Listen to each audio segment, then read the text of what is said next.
దివి తాలూకాలో పెద్ద ఉప్పెన వచ్చింది. కొన్ని వేల కుటుంబాలు చచ్చిపోయాయి. సముద్రం పొంగి 30 అడుగులు ఎత్తి వెళ్ళింది. కొన్ని వేల మంది చచ్చిపోయారు. ఆ ఉదంతాన్ని ప్రతిరోజు టీవీలో చూపించారు. ఎందుకంటే అప్పటికి టీవీ కొత్తగా మొదలైంది. అదే అక్టోబర్ 23న ఓకే రాష్ట్రపతి నీలం సంజీవ్ రెడ్డి గారు ప్రారంభించారు. మొదటి రోజు నేను స్టూడియో నుంచి వివరాలన్నీ లైవ్ ఇచ్చాను కంఠస్థం బట్టి. ఓకే ఆ తర్వాత జరిగింది ఇది రామారావు గారిది ఉప్పెన. ఓకే రామారావు గారు వచ్చింది 83 కదా, ఇది 70లో కదా. 70. అవును. ప్రతిరోజు ఇచ్చేవాళ్ళం. టీవీ పెడితే అదొక టాస్క్ మీకు. అమ్మో, అవును, స్క్రిప్ట్ ఉండదు, విజువల్ చూస్తూ చెప్పాలి. మా కెమెరామెన్ వీళ్ళంతా కూడా పెద్ద కెమెరాలు, ఇలాంటివి కాదు, రిఫ్లెక్షన్, హృదయ విదారకమైనటువంటి దృశ్యాలు. నిలబడితే కళేబారాలు కొట్టుకొస్తూ ఉంటాయి. పాపం వీళ్ళందరూ కష్టపడి వెళ్ళి చేసి. తర్వాత అప్పట్లో మండలి వెంకటకృష్ణారావు గారని మినిస్టర్ ఉండేవారు.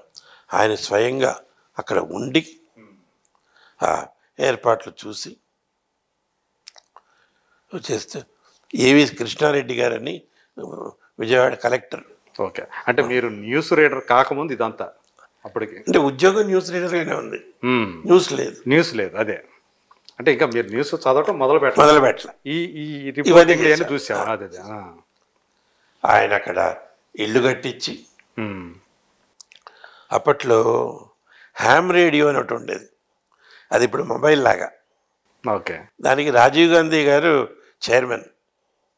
అది ఈయన ఏవిఎస్ రెడ్డి గారి దగ్గర ఉండేది.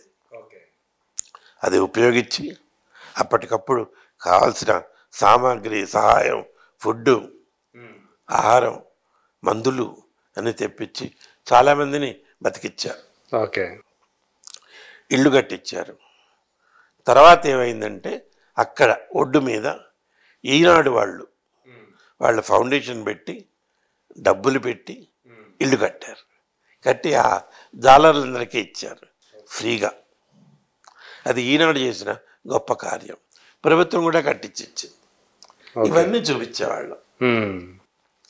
అప్పటికి ఇంకా ఈటీవీ, జెమిని రాలా. అదేనండి.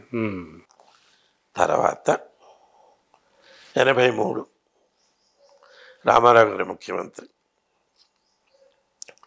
ఇందిరాగాంధీ గారు ప్రధానమంత్రి. ఆవిడ శ్రీకాకుళంలో వరదలు వచ్చినాయి. ఆ వరదలను చూడటానికి ప్రత్యేకంగా విమానంలో వచ్చారు. హైదరాబాద్లో దిగి ఇక్కడి నుంచి హెలికాప్టర్లో వెళ్తారు. వెళ్ళబోతూ ఉంటే ఇక్కడ పత్రికా విలేకరులు ఆవిడని అడిగారు, మేడం మీరు వార్తలు మొదలుపెట్టరా? అదేంటి లేవా? లేవండి. ఆవిడతో పాటు హరికిషన్ లాల్ భగత్ అని ప్రసార శాఖ మంత్రి, ఆయన కూడా వచ్చాడు. క్యా బాత్ హై? నయ్యే, ఆయనకి తెలియదు. నయ్యే మనం ఐసా కైసా మై వాపస్ ఆయే తక్ షురూ కరో. ఆవిడ శ్రీకాకుళం వెళ్ళి వెనక్కి వచ్చే లోపల ప్రారంభించాలట. ఈయన ఆవిడతో పాటు వెళ్ళాలనుకున్నవాడు ఆగిపోయి, ఇక్కడ మా డైరెక్టరు, ఈసీఐఎల్ డైరెక్టరు, వీళ్ళందరినీ కలిపి ఈసీఐఎల్ ఎండి రూమ్లో మీటింగ్ పెట్టారు. నన్ను కూడా లాక్కుపోయారు. అంటే ఇలాంటి కార్యక్రమాలకి నన్ను లాక్కుపోయేవాళ్ళు. నిజంగా నేను న్యూస్ రీడర్ని. సరే కూర్చుని ఆయన ఒకటి అడిగాడు, న్యూస్ చదవటానికి ఎవడైనా ఉన్నాడా? ఉన్నాడు సార్. క్యా కర్రే అన్నాడు. అంటే అది తప్ప అన్నీ చేస్తున్నాడు సార్. న్యూస్ చదువుతావా? చదువుతాను. తెలుగు వచ్చా? సార్ నేను తెలుగువాడిని. ఆయనకు నమ్మకం కుదరలా ఈ అవతారంతో. పేపర్ తీసుకురా, ఈనాడు పేపర్ వచ్చి పడు. అది చేతిలో పట్టుకుని చూడకుండా చదివాను. ఈకే బగర్దేకి బాత్ కర్రాను, చూడకుండా మాట్లాడతాడు. సార్ రోజు చూసేది. అచ్చా యही पढ़ो, यही न्यूज़ है, शुरू करो అంటే చూడకుండా పేపర్ చదవాలట, అదే వార్తలు. ఓకే. Nothing doing. నువ్వు కనుక చెయ్యకపోతే ఆవిడ వచ్చి నన్ను చావగొడుతుంది, మీరు స్టార్ట్ చేయండి అన్నాడు. అంతే. వీళ్ళకి ఆగమేఘాల మీద పరిగెత్తి టెంపరీగా ఒక మైక్రోవేవ్ ఎక్విప్మెంట్ తెచ్చి కనెక్ట్ చేసి వార్తలు ప్రారంభించారు. అలా మొదలైందా 1983లో? ఓకే. అది కూడా నవంబర్ 14న బాలల దినోత్సవం ఎల్బీ స్టేడియంలో రామారావు గారు దాన్ని ప్రారంభించారు. తర్వాత లలిత కళాతోరణం అని కట్టారు. అవును. అక్కడేంటి బాలల చలనచిత్రోత్సవం. అవును. అక్కడ అది ఆయన ఇనాగ్రేట్ చేశారు. అది మీకు ఒక మంచి జ్ఞాపకం. అవి 2 లైవ్. అవి తీసి రికార్డ్ చేసి తెచ్చి వార్తల్లో ఇవ్వాలి. వార్తల్లో ఎడిట్ చేసి ఇస్తున్నారు. మీకు తెలిసిందే ఈ వార్తలన్నీ కూడా టెలిప్రింటర్ అని ఉంటుంది. అవును. PTI UNI అవి 24 గంటలు వార్తలు ఇస్తూనే ఉంటాయి. అట్లాంటివి పెట్టించేస్తాడు. ఆ వచ్చిన వార్తల్ని ఇంగ్లీష్లో ఉంటాయి, కట్ చేసి తెలుగులో ట్రాన్స్లేట్ చేసేవాళ్ళు. ట్రాన్స్లేట్ చేసి ఏది చదవాలి అనేది మా చేతికిస్తారు. ట్రాన్స్లేట్ చేయటానికి అప్పట్లో పెద్ద పెద్ద జర్నలిస్టులు, వరదాచారి గారు, వేమూరి రాధాకృష్ణ గారు, PSR ఆంజనేయ శాస్త్రి, రంగనాథరావు గారు, రామకృష్ణారావు, దామోదర స్వామి, రామానాయుడు, సత్యవతి గారు, ఇలాంటి పెద్దలందరూ వచ్చేవాళ్ళు. వీళ్ళకి రోజుకొక కాంట్రాక్ట్. ఆ రోజు ట్రాన్స్లేట్ చేసి ఇచ్చి వెళ్ళాలి. మధ్యాహ్నం నుంచి మొదలయ్యేది. 3ంటికి ఉన్న ఐటమ్ 6ంటికి ఉండదు, ప్రయారిటీలో మారిపోతుంది. చివరాఖరికి 6:30కి వచ్చేవి ముఖ్యాంశాలు. టెలిప్రాంటర్ లేదు, అది చూసి చేతిలో పట్టుకొని కంఠస్థం చేసి అవి చదివేవాడు. కంఠస్థం చేయమని ఎవరు చెప్పలా, నేనే చేసేవాడు. ఎందుకు? మన ప్రసారాలు 9ంటికి అయిపోతాయి, 9ంటికి ఢిల్లీ నుంచి వస్తాయి. అవును. వాళ్ళు న్యూస్ పెట్టేవాళ్ళు, వాళ్ళు చూడకుండా చదివేవాళ్ళు. అదేంటి వాళ్ళు చూడకుండా చెప్తున్నారే, మనవాడు చూడకుండా చదవలేడా, వీళ్ళు చేత కాదు అని అనుకుంటారేమో అని నేను కంఠస్థం చేశాను. వాళ్ళు టెలిప్రాంప్టర్ ఉపయోగిస్తారనే విషయం తెలియదు కదా. తర్వాత అలా నడిపించి వార్తలు మెల్లిగా చేసి ముఖ్యంగా ఒక కత్తి మీద సామే కదా అలా చేయటం అనేది. నాకంటే మా ఎడిటర్ కంగారు పడేవారు. ఆయన ఏంటి? లేదు సార్, నా బీబీ పెంచుతావయ్యా? లేదు సార్. సరే అలా నడిచేది. దీనికంటే ముందే మీకు రోజారాణి గారితో పెళ్ళైపోయింది? పెళ్లి కాలే, పరిచయం అయింది. మేము రేడియో అడ్వర్టైజ్మెంట్స్ చెప్పేవాళ్ళం అన్నాను. నేను మీరు న్యూస్ చదవకంటే ముందే పెళ్ళి కదా? 83 కంటే ముందే కదా మీకు పెళ్ళింది? అదే, అది కరెక్ట్.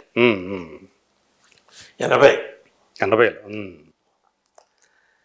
అదేంటంటే నేను అడ్వర్టైజ్మెంట్స్ చెప్పేటప్పుడు తను వాళ్ళ నాన్నగారితో పాటు వచ్చేది. అప్పుడు నమస్కారమే, అంతకంటే ఇంకో అక్షరం లేదు. అదే. తర్వాత అనౌన్సర్గా తనకి ఉద్యోగం వచ్చింది దూరదర్శన్ వచ్చి చూపించింది. వచ్చి సంతోషం, కలిసి పని చేయొచ్చు. సరే, ఆ పని చేయటం అంటే వాళ్ళు కూడా చిక్కడపల్లిలోనే ఉండేవాళ్ళు. ఓకే. మేము అప్పుడప్పుడు ఆటోలో వచ్చేవాళ్ళం. మాకు స్నేహంగా ఏంటంటే శశిధర్ అని ఒక స్నేహితుడు ఉండేవాడు. వాడు కూడా స్క్రిప్ట్ అది రాసేవాడు. పాపం లేడు, వెళ్ళిపోయాడు. మేము 3 ఆటోలో వచ్చేవాళ్ళం. ఆ ఆటో ప్రయాణం కాస్త ప్రణయంగా మారి తర్వాత పరిణయం అయింది. ఓకే. సరే, మొదట మీరే అడిగారు అన్నారా? అసలు ఎవరిని అడగల. తను నన్ను అడగలేదు, నేను తనగ. ఇద్దరం రోజు ఇళ్లలో చెప్పేద్దాం. ఓకే. తెలిసిపోయాక అంటే మీ మనసులకు తెలుసు. తెలియకపోతే ఎందుకు వస్తాం? అదే అదే అదే. ఇద్దరం వెళ్ళి వాళ్ళ ఇంటికి వెళ్ళాం. సూర్యప్రకాష్ రావు గారని ఆయన అంటే వాళ్ళ నాన్నగారు. ఉమ్. ఆయన ఫ్రీడమ్ ఫైటరు. ఓకే. పోలీస్ ఉద్యోగం వదిలేసి వచ్చాడు ఆయన. ఓకే. వదిలేసి ఆంధ్ర మహిళా సభ ఉందా, దాంట్లో పనిచేస్తున్నారు. ఉమ్. మేము వాళ్ళకి తెలుసు, ఒకరినొకరు ఇష్టపడుతున్నారు వీళ్ళు అనే విషయం. మేము వెళ్ళి అడిగాం. వాళ్ళ అమ్మ నాన్న, మా అమ్మాయి మీ ఇంట్లో ఏమటగలదా? అయ్యో అలా ఏం లేదండి, మేము సర్దుకుంటాం, ఏం లేదు, అంత ఇదేం కాదు, మీ ఇష్టం నాయన. సరే, మా ఇంటికి వచ్చి చెప్పారు. సో మొదట వాళ్ళ ఇంట్లో ఫస్ట్ చెప్పారు. ఓకే. మా ఇంటికి వచ్చి చెప్పారు. ముందు మా వాళ్ళు సరే అన్నారు, ఓ 2 రోజుల తర్వాత వద్దన్నారు. అదేంటి? వాళ్ళకి చాలా ఆస్తులు ఉన్నాయట, నీకు చెప్పలేదు. నా మొహం ఏం లేవా, నీకు తెలియదు. ఇవన్నీ ఆడవాళ్ళ అపోహలు.